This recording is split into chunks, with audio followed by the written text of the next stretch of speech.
At 2:17 a.m., the Pentagon's most feared scenario became reality. Multiple armed intruders, sophisticated equipment, coordinated attack on America's military headquarters. As alarms blared and lockdown protocols activated, most personnel followed evacuation procedures. But night security guard Marcus Thompson didn't evacuate. Instead, he moved toward the threat with the kind of tactical precision that made federal investigators later ask a crucial question. Where had a Pentagon security guard learned to neutralize trained terrorists with that level of professional skill? Welcome to Veteran Stories. Before we continue this powerful story of hidden warriors, ultimate tests, and the moment when 15 years of quiet service became the most important shift of one man's life, tell me in the comments which city you're watching from today. And if you believe stories like these deserve to be remembered, hit that subscribe button and help us honor those who protect us in ways we never see. Marcus Thompson had been walking the Pentagon's corridors for exactly 15 years, 2 months, and 16 days. He knew because he'd started on September 12, 2008, one day after the 7th anniversary of 9/11, when security consciousness was at its peak, and the building needed experienced personnel who understood what vigilance really meant. At 47, Marcus looked like what he was supposed to be, a night security guard who took his job seriously but didn't stand out. Average height, graying hair, the kind of steady presence that made people feel safe without drawing attention to himself. He wore the standard uniform, carried the standard equipment, and followed the standard routes that had been refined through decades of protecting America's military nerve center. The Pentagon never truly slept.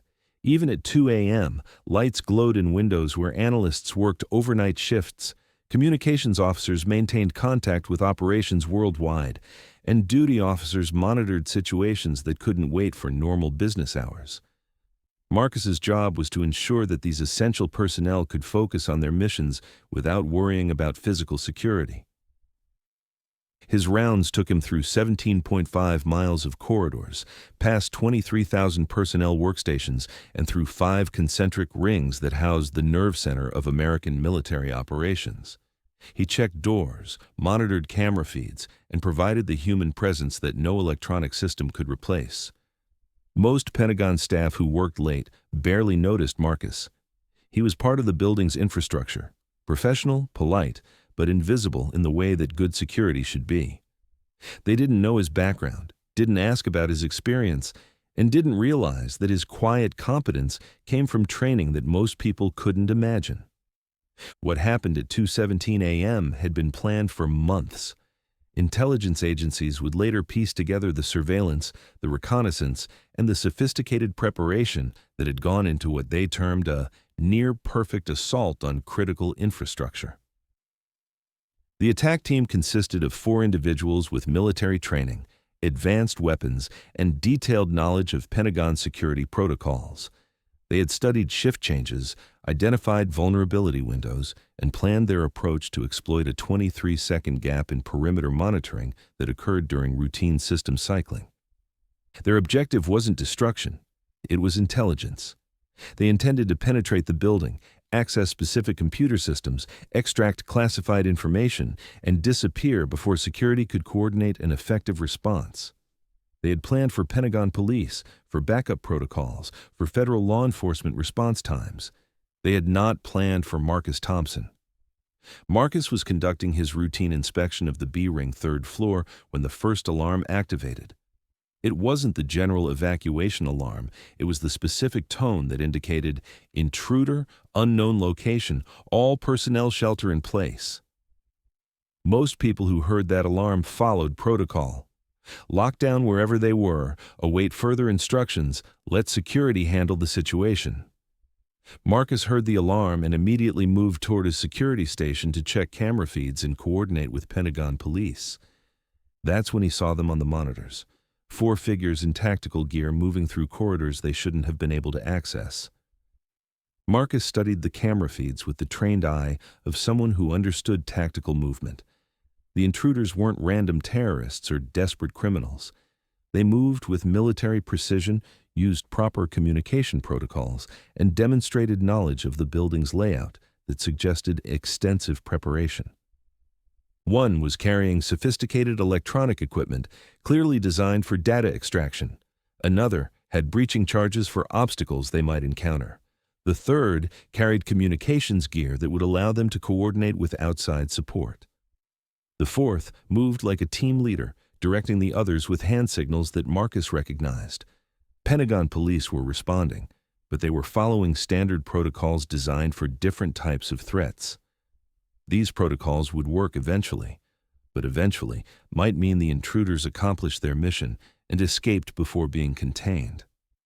Marcus made a decision that his training manual didn't specifically authorize, but his experience said was necessary. Instead of coordinating from his security station, he moved to intercept the threat directly. He pulled his radio and contacted Pentagon Police Dispatch. "This is Thompson, B-Ring Security. I have eyes on 4 intruders moving toward classified areas. I'm moving to delay their advance until backup arrives."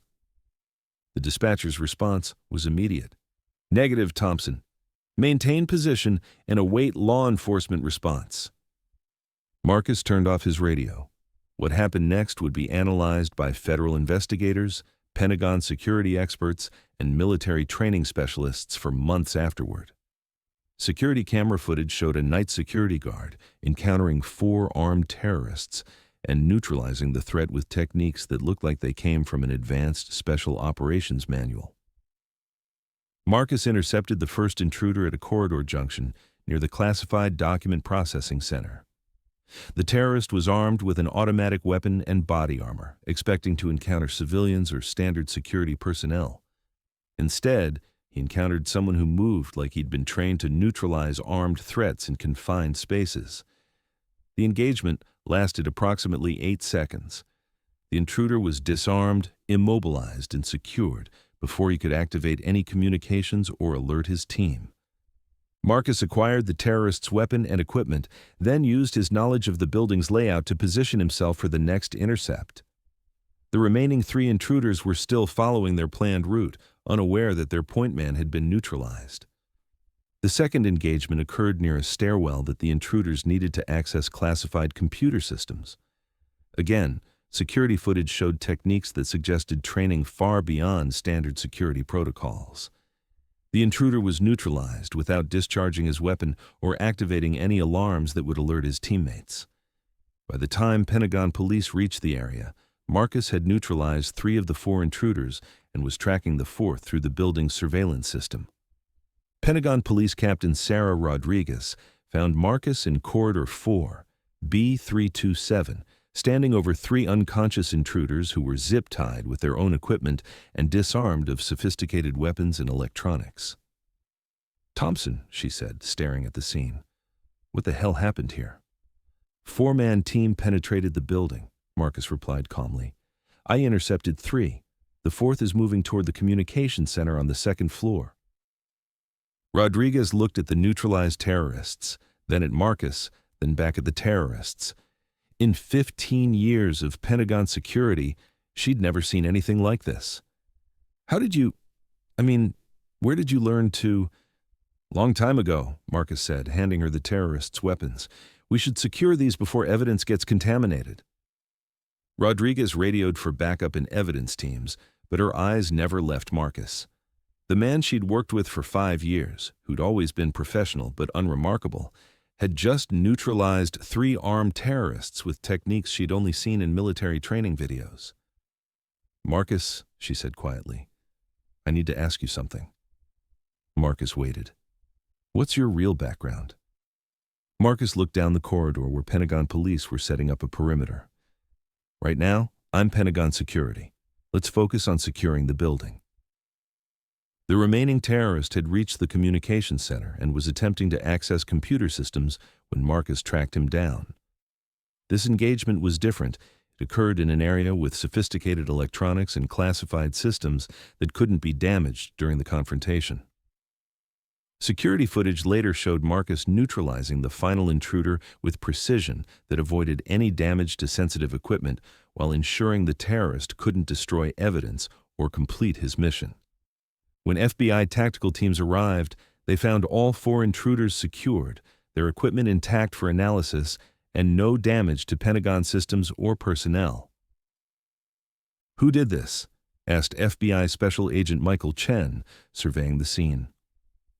"Night security guard," Rodriguez replied. "Marcus Thompson." Agent Chen looked at the professional-level neutralization of 4 armed terrorists. "What's his background?" "We're still figuring that out." The FBI, Pentagon Security, and Department of Defense conducted separate investigations into what they termed the most effective neutralization of a terrorist threat on U.S. soil in recent memory. All 3 investigations reached the same conclusion. Marcus Thompson's response was textbook special operations warfare applied to building security. Marcus sat in a windowless conference room 3 days after the incident, facing a panel of federal investigators who needed to understand how a Pentagon security guard had demonstrated capabilities that suggested training at the highest levels of military special operations. "Mr. Thompson," said Agent Chen, "we need to understand your background. I've been Pentagon security for 15 years. Before that," Marcus was quiet for a moment, "Army, 1994 to 2008. "What unit?" "Different units, different missions."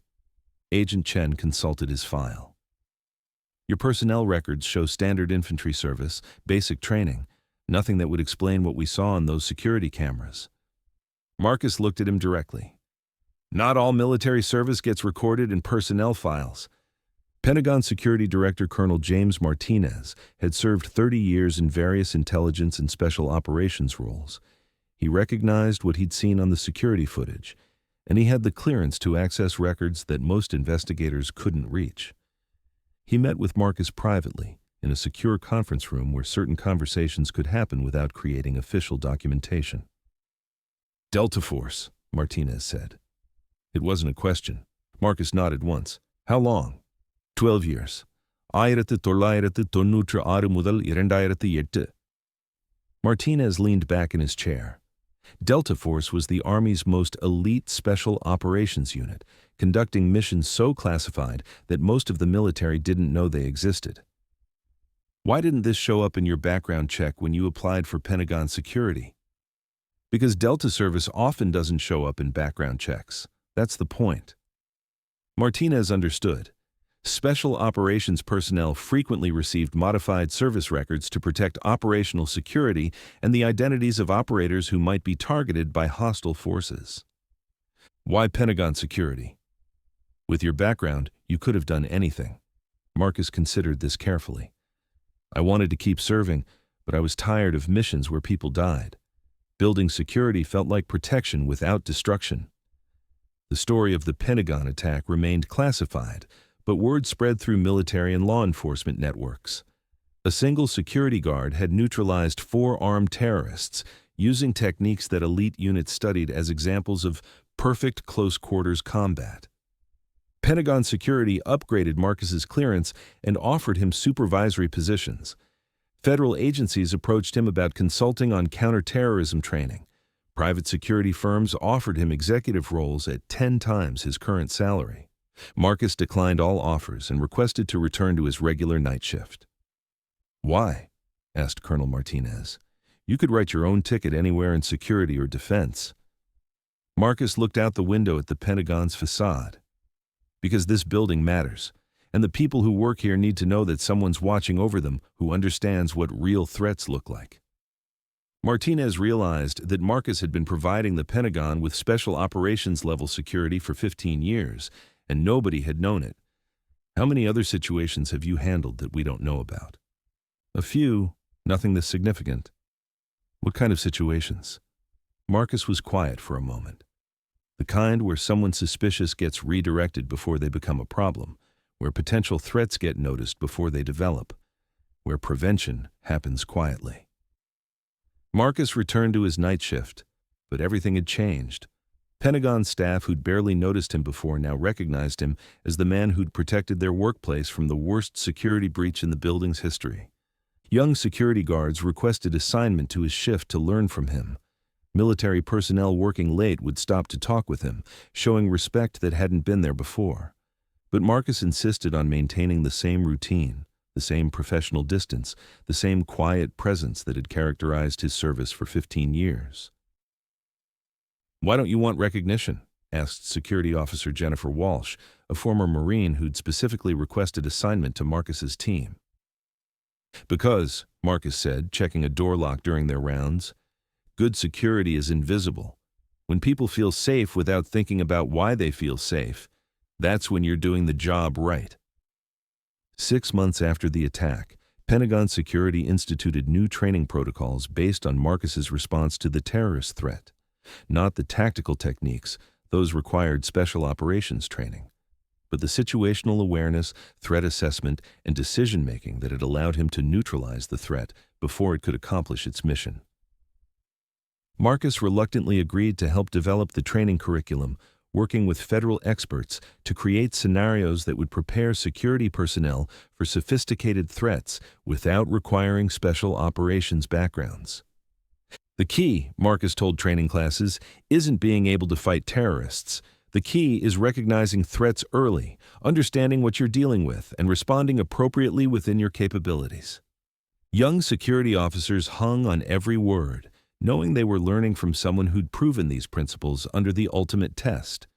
Word of Marcus's background spread through veteran networks, and the Pentagon began attracting security applicants with special operations experience, not because they were seeking glory or excitement, but because they recognized the value of quiet, professional service in protecting critical infrastructure.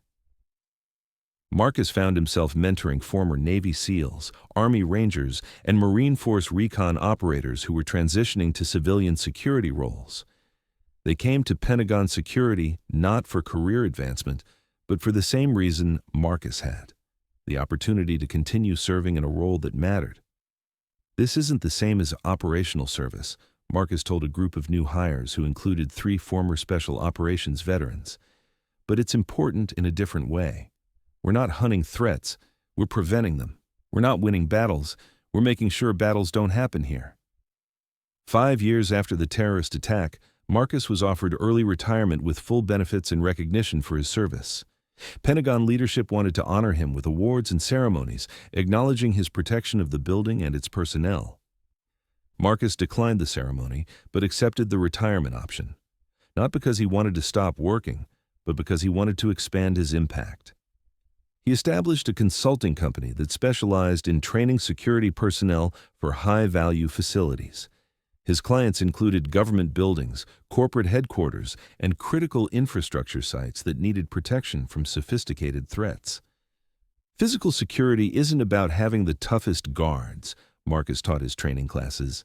"It's about having the smartest guards, people who can think like attackers, recognize patterns, and respond before situations escalate." Marcus's training programs became legendary in security circles. Former special operations personnel, federal agents, and corporate security directors attended his courses to learn threat assessment and response techniques that couldn't be found in standard manuals. But Marcus also trained ordinary security guards, people without military backgrounds who needed to protect important facilities with skill and professionalism. "You don't need to be special operations to be effective," he told them. "You need to be observant, professional, and committed to the people you're protecting. The techniques can be taught. The dedication has to come from within." Many of his students went on to leadership roles in corporate security, federal agencies, and military installations. They carried with them Marcus's teaching that security was ultimately about service, protecting people who were focused on their missions and trusting others to handle their safety. 10 years after the Pentagon attack, Marcus received an invitation that surprised him. The Department of Defense was establishing a new award for excellence in facility security, and they wanted him to be the first recipient. The ceremony was held at the Pentagon, in the same corridors where Marcus had neutralized the terrorist threat a decade earlier. Current and former Pentagon personnel attended, along with security professionals from across the federal government.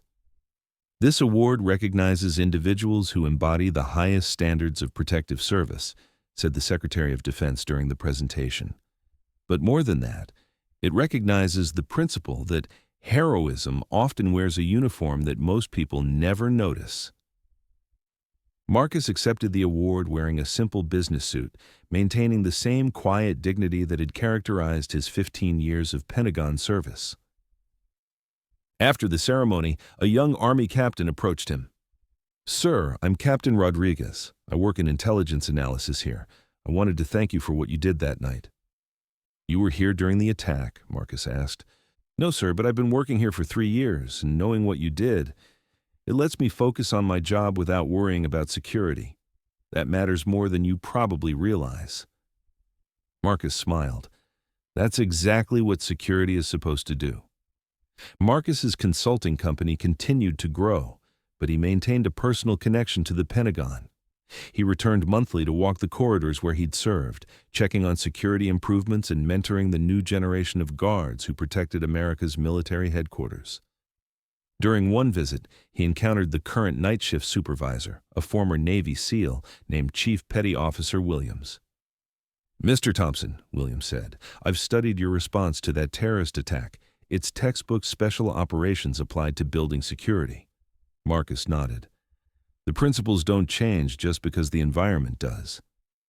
Would you consider helping us update our training protocols?